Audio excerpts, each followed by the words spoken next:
Hello and welcome.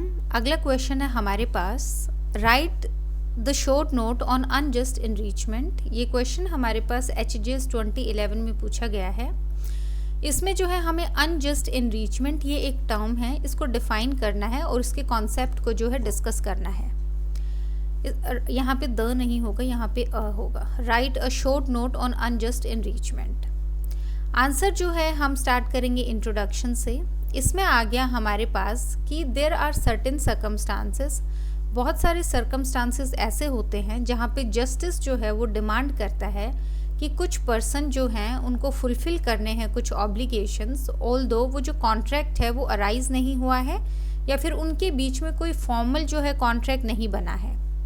इस तरीके की जो लाइबिलिटी है वो पार्टली रिजेंबल करती है लाइबिलिटी जो हमारे पास टोर्ट की है और पार्टली रिजेंबल करती है लाइबिलिटी जो कॉन्ट्रैक्ट की है। जस्टिस रिक्वायर करता है कि यहाँ पे एक रेमेडी होनी चाहिए जो अवेलेबल होगी पर्सन को प्रिवेंट करने के लिए अनजस्ट एनरिचमेंट। तो इंट्रोडक्शन में जो है हमने बेसिक प्रिंसिपल से स्टार्ट किया है कि कुछ ऐसे सर्कमस्टांसेस होते हैं जहाँ पे कॉन्ट्रैक्ट जो है वो अराइज नहीं करता है लेकिन वहाँ पे लाइबिलिटी होती है।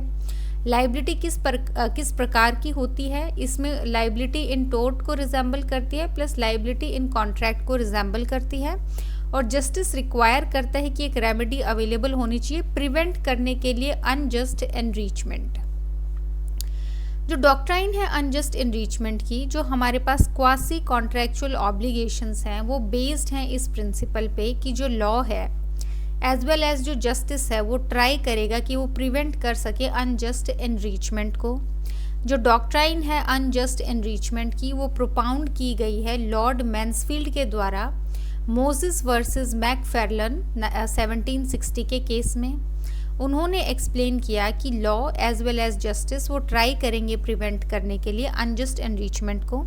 अब इसका मतलब क्या है वो हमें इस केस लॉ में बताया गया है। देयरफॉर कि जो benefit to one at the cost of another, कि एक पर्सन का या किसी एक व्यक्ति का फ़ायदा किसी दूसरे की कॉस्ट पे, मतलब दूसरे के नुकसान पे।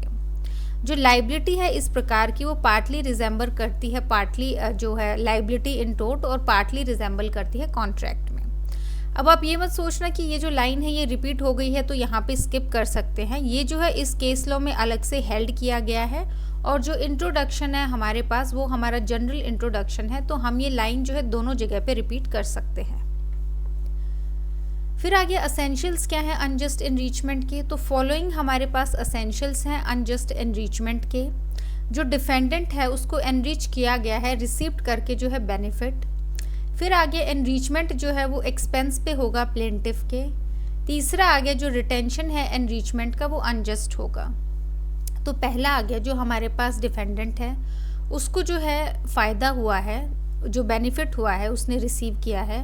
दूसरा ये एक्सपेंस पे है प्लेंटिफ के, मतलब प्लेंटिफ को नुकसान हुआ है।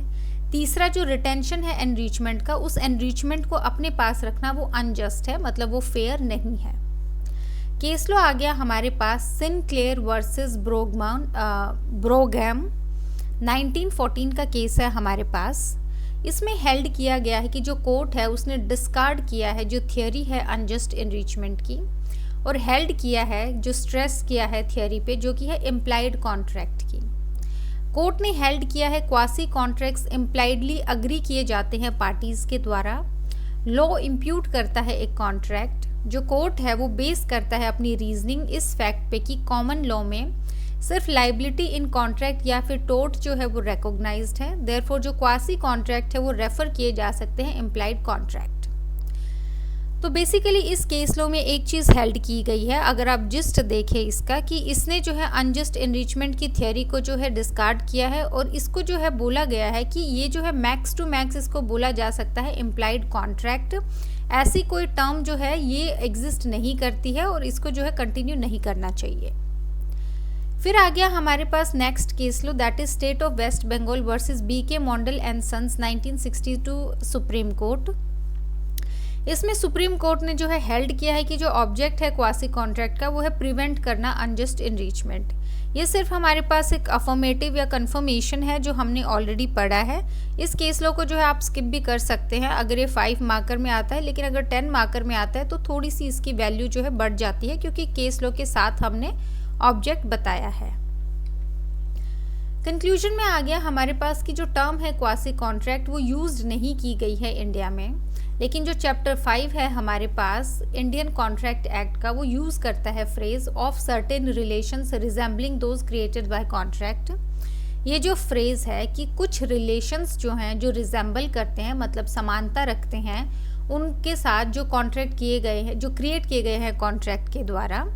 तो जो फ्रेज है resembling those created by contract ये इंडिकेट करता है कि ये जो प्रोविजन है ये सिमिलर है क्वासी कॉन्ट्रैक्ट के इंग्लिश लॉ में।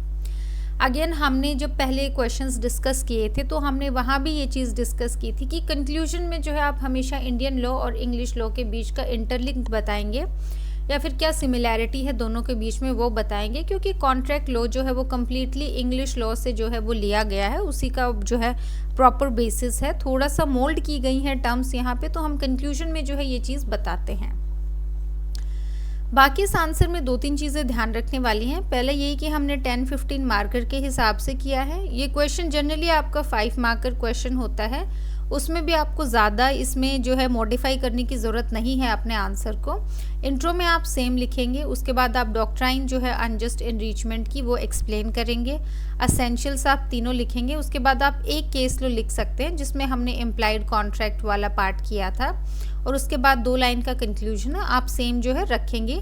इंट्रो में जैसे 2 लाइन लिखेंगे आप, इसमें जो है केस लॉ मेंशन कर देंगे, असेंशियल्स तीनों लिखेंगे आप, इसका भी जो है आप जस्ट मेंशन कर सकते हैं। तो आपका जो है एक शीट का जो आपकी मेंस की शीट होती है वो एक साइड की शीट जो है सिर्फ इतना आपको 5 मार्क्स में फिल करना होता है।